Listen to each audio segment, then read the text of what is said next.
Hey there, everyone. That sexy nerd is back again. And Nostalgia Critic did Robin Hood. I'm like, what? Oh, man.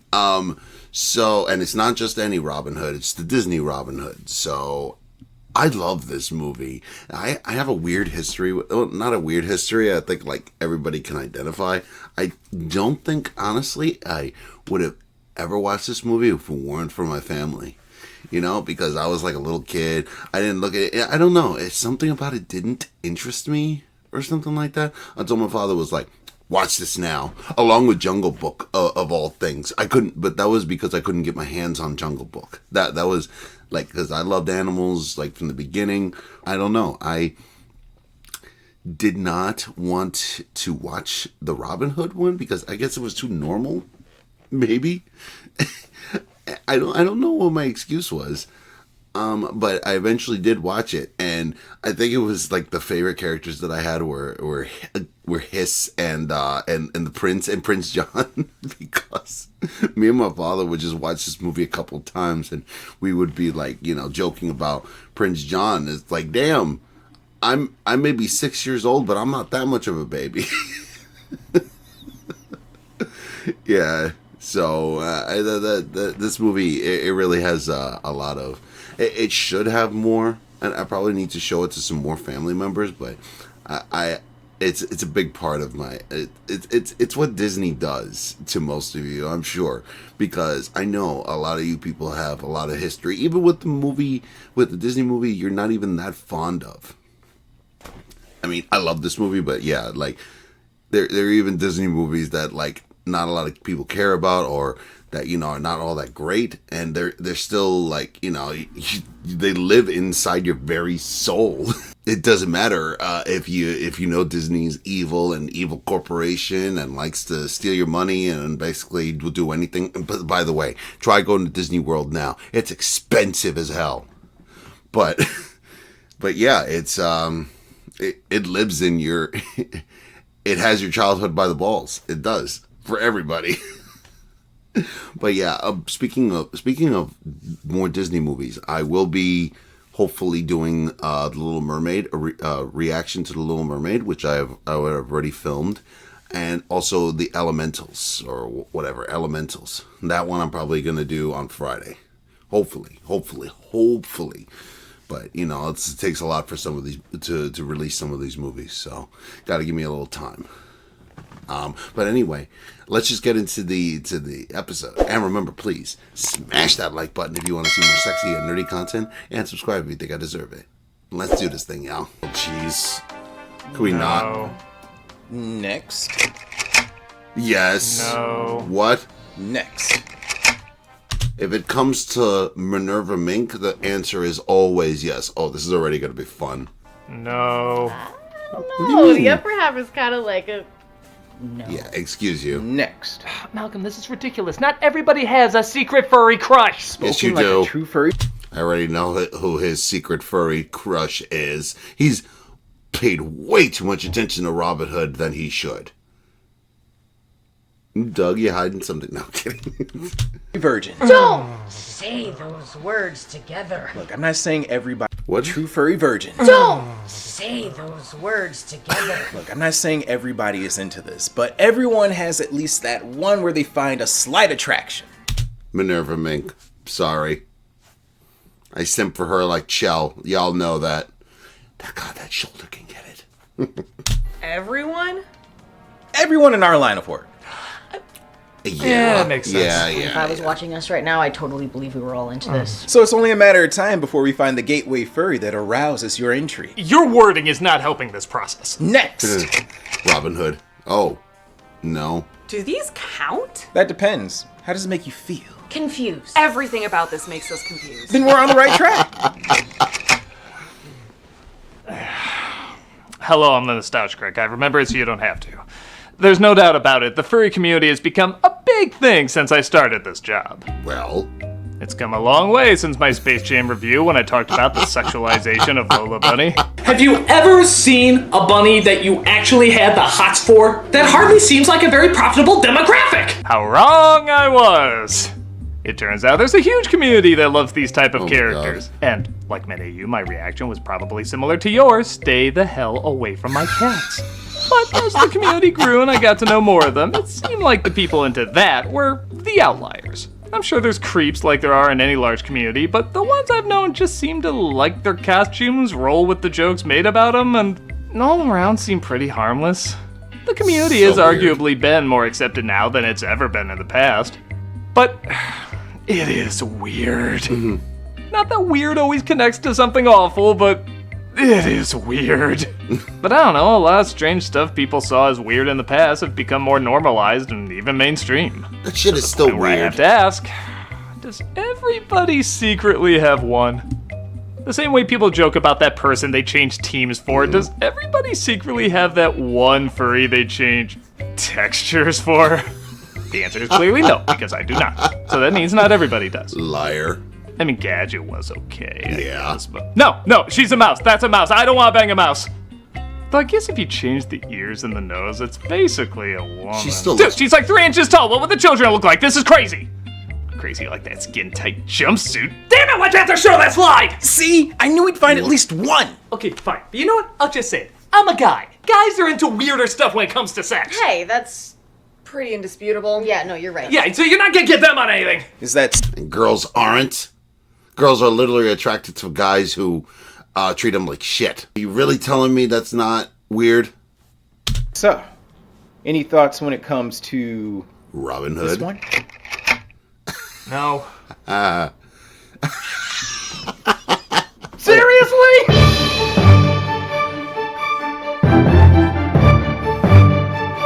I'm so glad that off the cuff I didn't come up with weird animal fetishes. I finally feel a little bit normal. Though definitely viewed as a Disney staple, 1973's Robin Hood has gained a following for, different reasons. No, it's not. Watching it years later, it's not hard to see why. Or maybe for some it is hard. Without even realizing it, this movie Ew. hit on all sorts of, shall we say, unique curiosities. It's actually pretty hilarious watching this movie with all the, I'm assuming, unintentional innuendos going on. But even if you don't get a big laugh out of those moments, the are movie's you a pretty talking enjoyable about? good time. Yes. Despite, I guess, it not getting the best reviews. Many critics said the film lacked the epic qualities and artistic merit both the story and past Disney films possessed. Have you seen the climax of that movie? It's amazing. I guess I can see where they're coming from, but I feel like the movie makes it clear it wants to be a more laid-back and comical telling of the story. But when it does need to be adventurous or romantic or large in scale, I think it meets that criteria fine. It just doesn't surpass it. The film was so popular it was actually the start of Disney releasing their animated films on home media. And when they saw how many families bought and watched it repeatedly, it gave them the inspiration to release the rest of their films I as well. see. Man, imagine if they start with $1 Million Duck. Maybe we'd never have this on physical media. Yeah, they Part of the would. charm of the film is the casting. Everybody brings a I will dispute that because everybody would just ignored that. Wouldn't you agree? Everybody would just like, oh, that's being put on home video? Gross. And now where's my Robin Hood? literal unique voice you can instantly grasp and gravitate to. Several of them were known for their works in westerns because, well, the film was originally going to be set in the Old West. Yeah, isn't that strange? Especially When that Sheriff idea of was Nottingham. scrapped, they found they loved the actors they hired so much that they didn't want to get rid of them. So that's why jolly old England has a sudden influx of what sounds like banjo-playing prospectors. So, how did this animated classic win its way into our hearts aside from, other reasons? Well, we're gonna take a closer look to find out. And look, don't judge us too harshly, okay? Yeah, Kimmy Schmidt found him attractive too. When you were little, did you think he was handsome? Are you kidding? That voice and how he didn't wear pants? I'm sorry? You're comparing yourselves to a woman who lived her life in a cult? If it was a Robin Hood cult, I'd be very into that. You know there was a cult around Gadget. Oh, see, Critic, now you don't have to feel like an outcast. Okay, there I'm was learning not. way too much about all this and all you, and this is why none of you are sitting next to me! Whatever. Let's Google random words until we figure out what other weird shit we're into. Ooh, my morning routine. Let's take a look at Malcolm. Robin Hood. But not in that way. Yeah, sure. I like we open on this book of Robin Hood explaining what an epic Yes. figure he was, but the movie's like, hey, what's the story of that decorative doodle? Do they have a Robin Hood? Instant movie. You know, there's been a heap of legends and tall tales about Robin Hood, but we folks of the animal kingdom, have our own version. The funny thing is, you'd think a Disney movie where humans replace animals entirely, with them walking on 2 feet and everything, would be very common. Weirdly, though, there hasn't been one before or since until the DuckTales movie in 1990. Yeah, and after that, weird. Chicken Little in 2005. Believe it or not, we actually have more Disney films where people are replaced with transportation than animals. That is odd. That is awkward. It's the story of what really happened in Sherwood Forest. Oh, Grandpa's drunk and humming the hamster dance again. Actually, that is kind of the history of that song. Robin Hood and Little No. Dance again. Actually, that is kind Really? of the history of that song. Robin Hood and Little John walking through the forest. As mentioned, Robin Hood and his merry man, Little John, rob from the rich to give to the poor and are constantly hunted by the Sheriff of Nottingham. I think that was another reason why I didn't immediately want to watch the movie. I didn't understand what was up with Little John. I'm like, isn't Little John supposed to be little? But as soon as I heard that it was Baloo from the Jungle Book, I'm like, oh really? Oh, that's it. I'm all there. That's another reason why I started watching it. You know something, Robin? You're taking too many chances. You must be joking. That's Brian Bedford as Robin and Phil Harris as Little John. Phil Harris. And if you think he's eerily similar to Baloo, it's because he pretty much played him all his life. We never rob. We just sort of borrow a bit from those who can afford it. A socialist film. Wait, taxing is bad in this movie too. I don't know what this movie's political lean is. We're Getting money for the poor. That's good enough. just to hands down the best characters in the movie, Prince John and Hiss, played by Peter Ustinov and Terry Thomas. You have an absolute skill for encouraging contributions from the poor. Disney may brag they have gay characters now, but we all know these two beat them to the punch. That and like For the Dwarves. Yeah, see, seriously, usually I would be like, these guys are not gay, like the guys from El Dorado and everything, but whew, these guys are flaming hard. And how well King Richard's crown sits on your noble brow. I told you never to mention my brother's name. Yeah, that's not the only time he's choking the snake. Seriously, not since the Chipettes son Getting Lucky with You have I asked, what is going to happen to these reptiles? Please don't do that. You have a very loud thumb. And it reminds me too much of our Saturday night roleplay. It seems Hiss can hypnotize people because Ka can do it, I don't know. Yeah. And he Yeah, used it to exactly. convince John's brother, Richard, to go on his crusade. Hypnotism can rid you of your psychosis. No, none of that. None of that. That's how you got me to go on the first date with you. In fact, how'd you get this position? In fact, what is your position? I'm good at all positions. You get at all positions. Not even 10 minutes in and we get cross-dressing. This movie's gonna be deviant our bingo. Get the dope with your horoscope. They may be bandits. Oh, Bobbycock. Female bandits? What? I'm sorry. What did he say? This movie's gonna be deviant our bingo. Get the dope with your horoscope. They may be bandits. Oh, Bobbycock. Get the dope with a horoscope? Are you sure this was written in the 80s? Come on. So, unless you're really saying that that wordage was old even back then. Wow. Female bandits? What next? They remind me of me when I was a lady. Gracious. I told you no tongue in public. Just for that, I'm going to tie you up and sit on your face. Don't give me that look. I am literally describing what's going on here.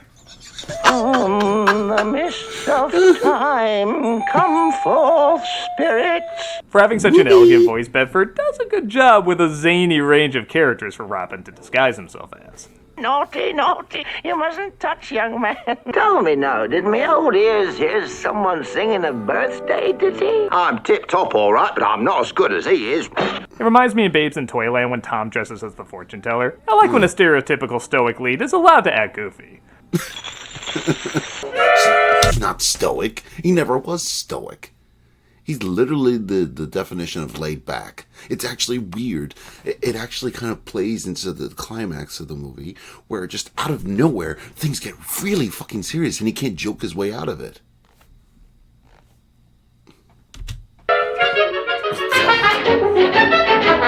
Literally every frame of this scene has a fur affinity page on it. Also, you forgot the...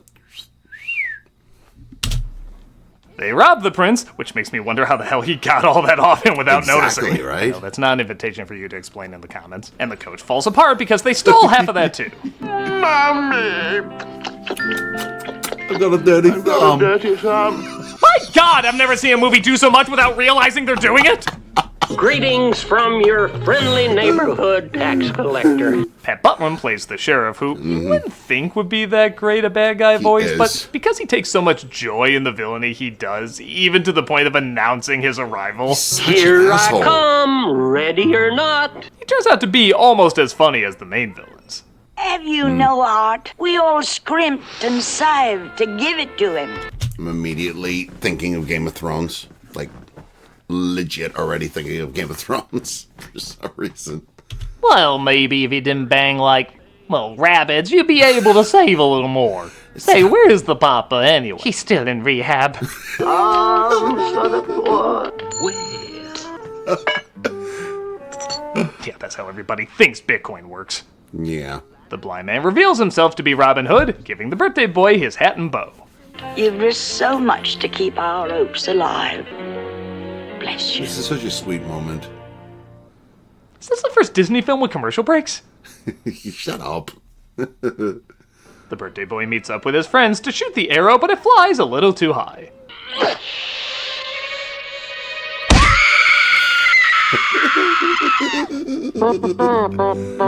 Yeah, right. Really should have been the chicken. No, this of course introduces us to Maid Marian, played by Monica Evans, who's playing a game with her lady-in-waiting, Clucky.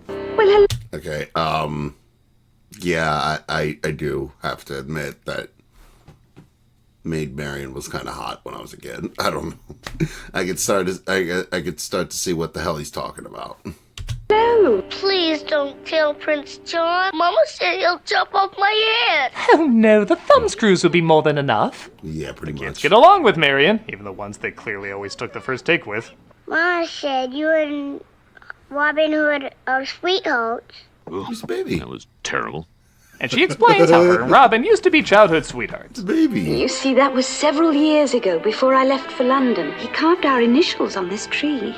Though we don't see Robin and Marian together a ton in this, their acting really does convince us of their history. It's very true. Keep in mind at the time, if you just had these characters meet up and fall in love in a Disney film, people wouldn't really question it, but giving them this backstory, even though it is off-screen, does sell it a little better. I remember it so well. You're gonna have any kids? Jesus, boy, read the room! I mean, how fast do you think relationships go? Robin Hood's gonna have kids. Okay, pretty fast. They play make-believe, pretending the kid is Robin Hood, rescuing Marian from the castle. I don't even think The that was a few hero weeks gives his later. fair lady a kiss. Oh, that's sissy stuff. Then I will. See, now you see why. I was just imagining me being the boy. And you see how weird I was. Not okay! Stuff. Then I will. Not okay! Just because you look like a Lady Fox McCloud doesn't mean you can barrel roll into first base, you predator! You literal predator! Did I mention yet this movie has weird edits? Well, yeah. Why does every fade out look like the last time we see a character alive? Oh, jeez. Marian still dreams about Robin, wondering if he still remembers her at all. Absence makes the heart grow fonder. Or forgetful. Now help me hang this poster above my bed. Not again, milady. It's so crusty. It turns out Robin is also dreaming about her, but he's afraid too much time has passed. Just marry the girl. You don't just walk up to a girl, hand her a bouquet, and say, "Hey, remember me? We were kids together. Will you marry me?" Marian, my love, will you marry me? Yeah. Darling, I thought you'd never ask me. Jesus, Prince John and Hiss are taking things slower than these two. Andy Devine plays Friar Tug, who lets them know about an archery contest in which Maid Marian will give a kiss to the winner. Maid Marian. Maid Marian. She's gonna give a kiss to the winner. Kiss to the winner. Literally should have ended like a Looney Tune, like whoosh. Well, that just sketches my facial proportion guide.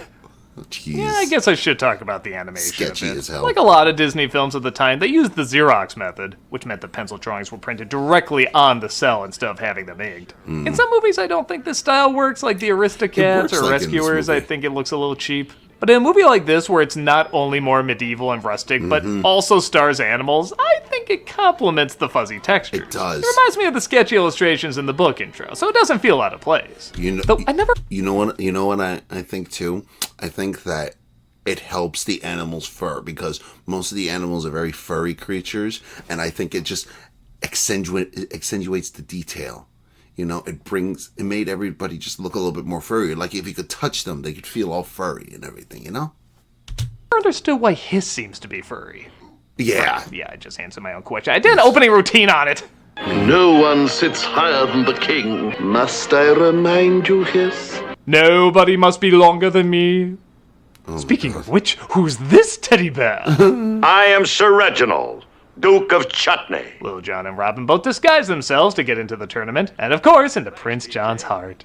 Obviously making Hiss jealous. And now, Your Mightiness, allow me to lay some protocol on you. That is my department in so many ways! You took the words right out of my mouth, PJ. PJ, I like that. You know I do. Sounds eerily similar to something else I enjoy. Of course, 69ing! I love 69ing! Look, you can give me shit for these jokes all you want, but at the end of the day, they make more than I do. Move it, creepy. Get lost. Be gone, long one. I can't believe I'm being DiCaprio'd by a sherbet country bear. The tournament of the Golden Arrow will now begin. Even as the tournament gets going and Robin keeps hitting bullseyes, everyone clearly keeps trying to hit something else. That's what you call pulling it back and letting it go, PJ. I'm aware of the Kama Sutra.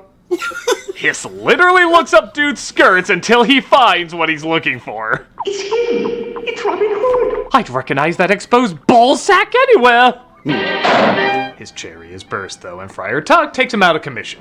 It doesn't take long for John to put together that the winner of the tournament is indeed Robin Hood. And thank God, because if not, there'd literally just be a naked stork standing in front of us right now. Not that half of these characters would mind. Yeah, no. Marion pleads for his life, confessing her love for him, but it doesn't faze John at all. Traitors to the crown must die. Okay, Joffrey. Sir Ilan,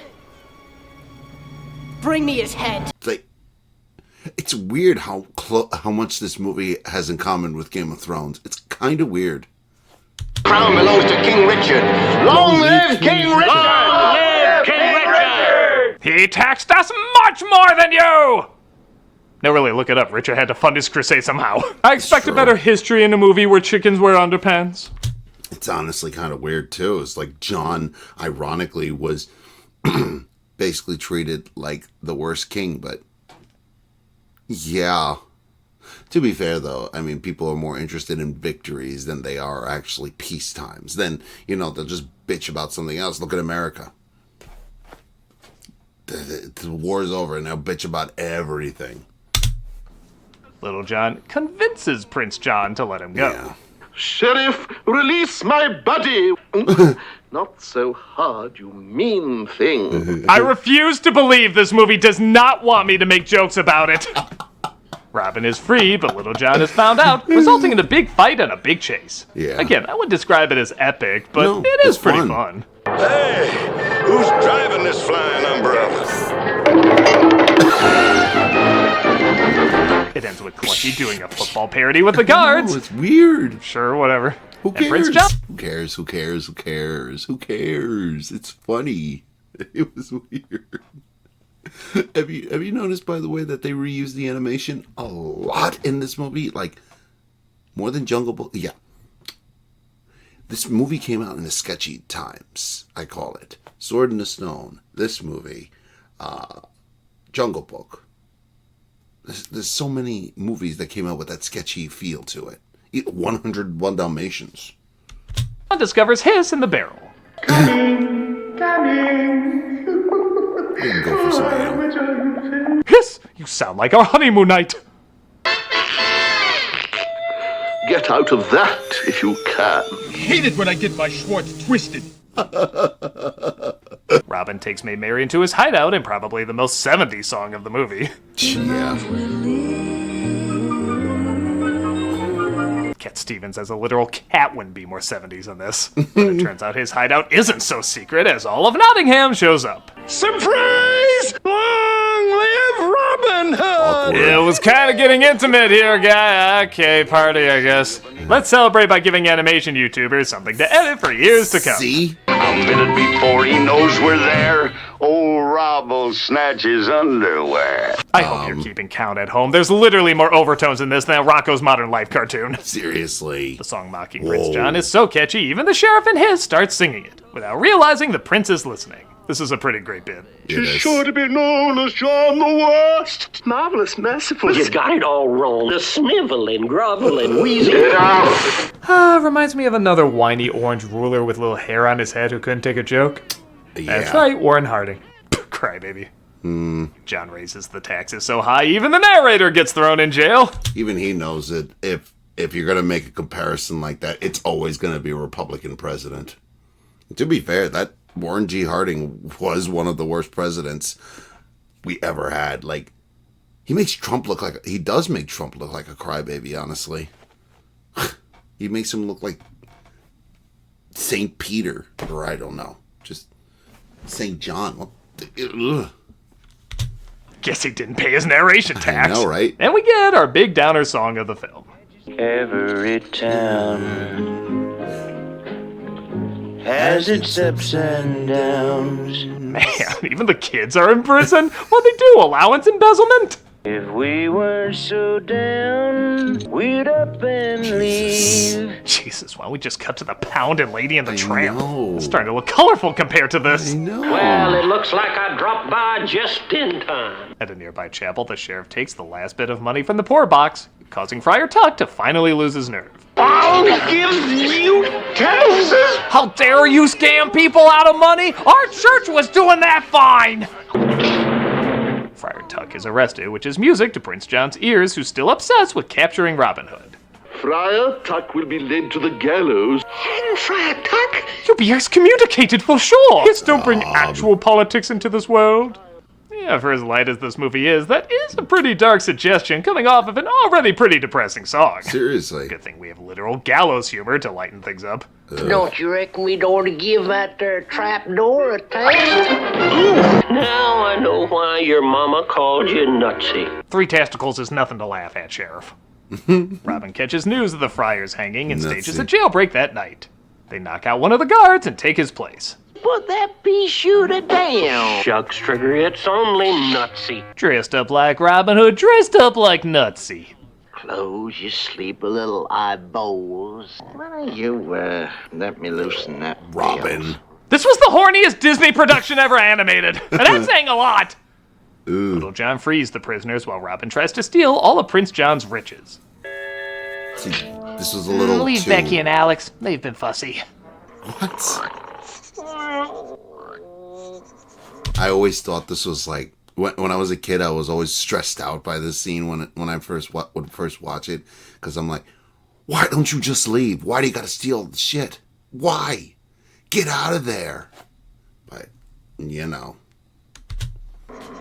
Yeah, they sleep in the same room. He is literally licking his feet. Even Bert and Ernie would be like, boy, they just rub it in your face, don't they? I wish somebody would do more of that. In all seriousness, the scene is pretty great. It is. It's like Mission Impossible for kids, mostly quiet, building up the inevitable outburst of action you know is around the corner. The quieter it is, the more tension it builds. Take one guess what he's dreaming about. Oh, Scarabi, you'll always be my Lion King. Oh. Kiss your porno music woke me up again. Woo! Yeah, that's a 70s. This climax is a lot of fun, with a lot of kinetic energy, good laughs, and some decent action. Even if not every performance is perfect. Mama, wait for me! If Willy Wonka's not carrying memes where a 3-year-old, she would be it. Robin is trapped in the castle as pretty much everything is trying to get him. The suspense builds higher and higher as the music slowly becomes Sleeping Beauty.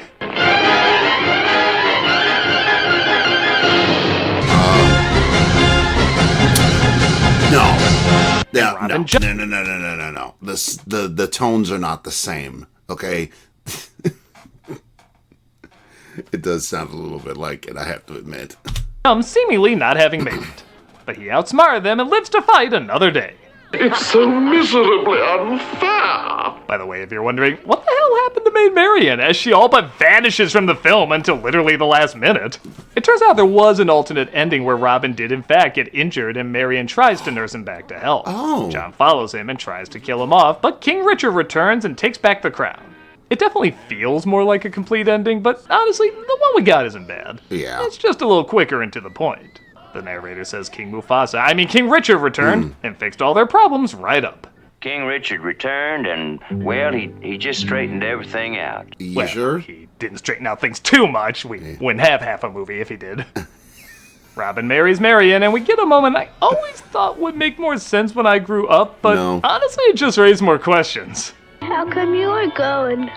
Well, Robin Hood's gonna have kids, so somebody's gonna keep their eye on things. Yeah. You know what? I don't think that's a good mom. No. She lets her son have a weapon, drags her kids to jail with her, leaves some behind. She lets others run away to be a burden on her savior's honeymoon. Someone should rob her of her kids and give them to DCFS.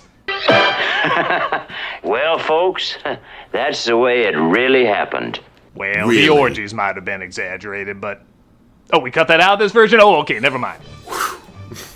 And that was Robin Hood. I honestly still find it a very charming movie. Like I said, I can't say it's one of Disney's greats, but its laid-back attitude, instantly likable cast, and clever choices of animals representing different characters makes it a fun little adventure. Everybody is just dripping with personality, and nothing else, I swear.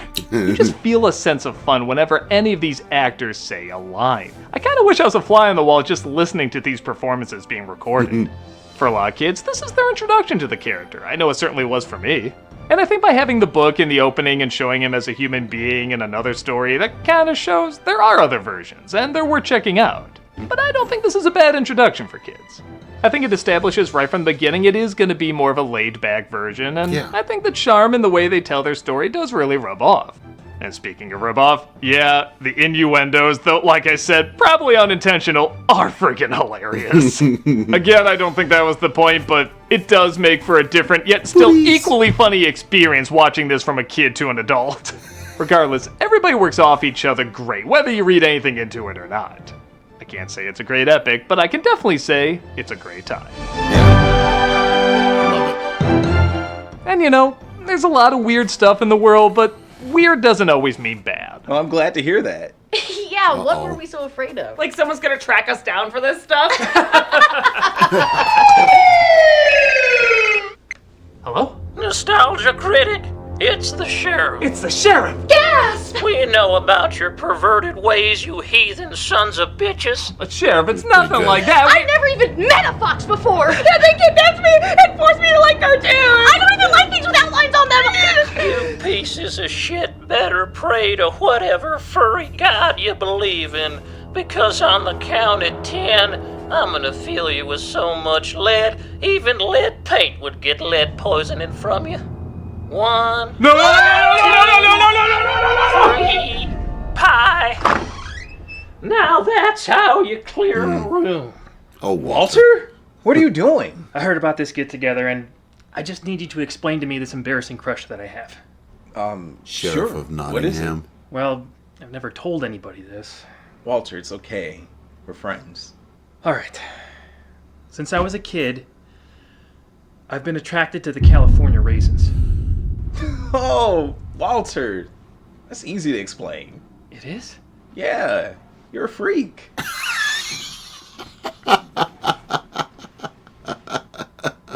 Cock blocker.